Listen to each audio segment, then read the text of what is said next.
আজ অনেক দিন পর তোমার সাথে বলা যায় একটা কালার টিউটোরিয়াল শেয়ার করছি, মানে একটা পেন্ডেন্টের একটু অংশ তোমাদের সাথে কালার টিউটোরিয়ালটা শেয়ার করে নিচ্ছি।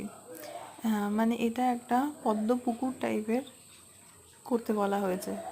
মানে আমি ভাবছি পদ্ম পুকুর, হয়তো পেন্ডেন্টটা আর হারটা দেখলে অনেকেই ভাবতে নাও পারো যে এটা পদ্ম পুকুর বলে। আমার মনে হয়েছে যে এটাকে ভাবলে অনেক এভাবে সুন্দর হতে পারে। তো বাকি কিছু তোমাদের সাথে শেয়ার করে নেব, পুরো পেন্ডেন্টটাও তোমাদের সাথে শেয়ার করব। এর একটুখানি পার্ট আজকে শেয়ার করলাম। কালারটা কেমন লাগছে অবশ্যই জানিও।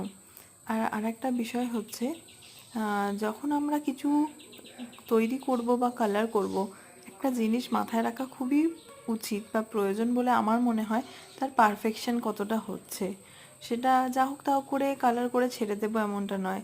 দেখতেই পাচ্ছ পিছন দিকটা আমি কালার করছি, যতটা করা সম্ভব ততটাই যেন কালার করা হয় যাতে সুন্দর দেখতে লাগে।